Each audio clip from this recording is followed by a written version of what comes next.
عطسه کرده تو صورتم داداش. به نظرت صدایی که توی سرمونه همون صدای خودمونه؟ داداش 100 سال دیگه اینستاگرام پر از اکانتایی میشه که صاحباشون مردن مثل قبرستون. عجیب نیست؟ ای خدا داداش چرا وقتی موزیک مورد علاقمون به صورت اتفاقی میشنویم بهتر از وقتی که خودمون پلیش میکنیم؟ چرا؟ داداش خیلی جالبه. ما فقط 10 گونه عدد داریم ولی بی نهایت میشه با شما. تعطیل. داداش روز به روز گیم‌ها داره گرافیکشون میره بالا و به واقعیت نزدیک‌تر میشن. در صورتی که ما گیم بازی میکنیم که از دنیای واقعی دور شیم.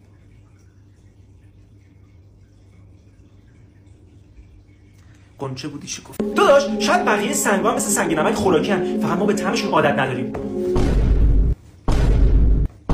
داداش چرا از هر کی میپرسی عدد مورد علاقه چی؟ عدد مثبت میگه. مثلا نمیگه -6. داداش هر فیلم تجربه یک فرد در طول عمرشه. پس ما هرچی بیشتر فیلم ببینیم با تجربه تریم. امروز حالم خوب نیست. داداش میدونستی تنها چیزی که انسان‌ها از ابتدای بشریت تا به الان به صورت یکسان دیدن ماه و خورشیده؟ داداش میدونستی خوش شانس ترین اتفاقی که برای هر انسان افتاده به دنیا اومدنشه؟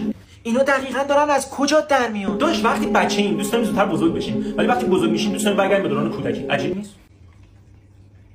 آخ گفتی. دقیقاً. داداش شاید دیوونا از نظر ما دیوونن، شاید آدمای باهوشی باشن که دنیا رو طور می‌بینن که ما نمی‌بینیم. داداش میدونستی مردم از خیس شدن متنفرن مگر اینکه دوست داشته باشن خیس شن؟ نکن ببینم. خیلی خوش اومدی. ممنون داداش. تو چیکار می‌کنی؟ کفشمو در میارم که بیام تو. نمیخواد با هم کفشت تو. لیلا غذا آماده است. نگفته بودی خواهر داری؟ ندارم لیلا مامانم.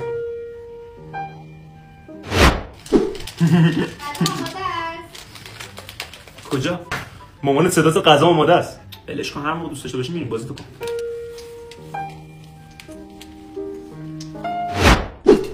خورش کرفس من دوست ندارم. بیا غذا سفارش بدیم. تو خونه خودت انتخاب میکنی چی بخوری؟ آره. چرا اینجا نشستی؟ نشستم که غذا بخوریم دیگه. بعد بریم تو اتاق بخور. مگه مامانت میذاره تو اتاق غذا بخوری؟ آره چرا نذاره؟ من دیگه سیر شوام نمیخوام. ولی غذات مونده باید تا بخوری. نه سیرم نمیخورم. یعنی مامانت نمیگه حیف بعد تا بخوری برکت خداه؟ نه سیرم نمیخورم. کجا؟ بریم ظرفمون رو بزنیم تو ظرفشویی دیگه. ولش کن. مامانم میاد جمع. بچه کجایی؟ بچه ایرانی؟ عجب تیکه‌ایه. ولی دل چشام سیاهی میره دیگه بس. داری چیکار میکنی تو اتاق؟ چرا در قفله؟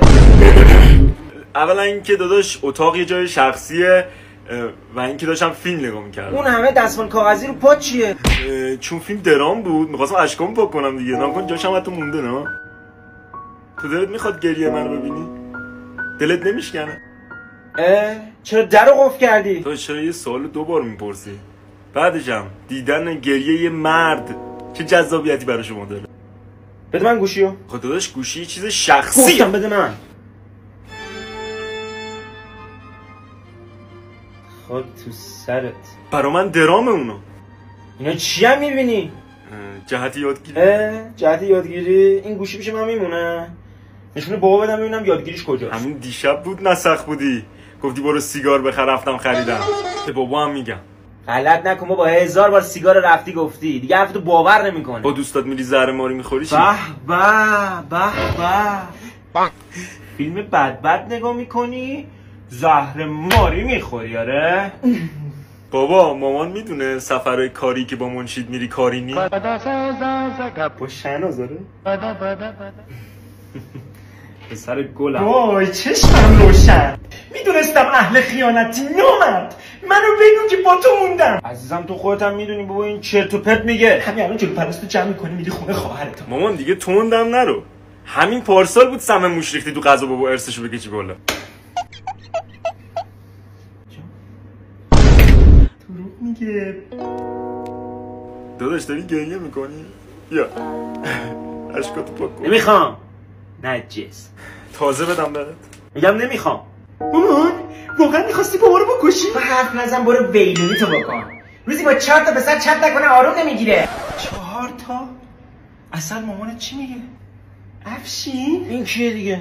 این پیگ نیست بابا این دوست پسر آبجیه. هر روز به بهونه پیتزا میاد اینجا آبجی رو ببینه. این همه پفک برات آوردم کوفتت بشه. خفه شو بابا مرتی که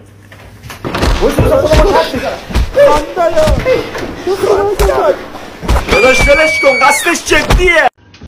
به عینکی ها احترام بگذارید چون عینکی ها هزینه میکنن که شما رو ببینن.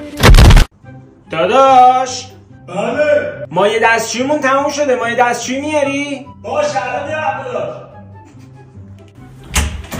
بیا داداش. مرسی داداش. خواهش میکنم.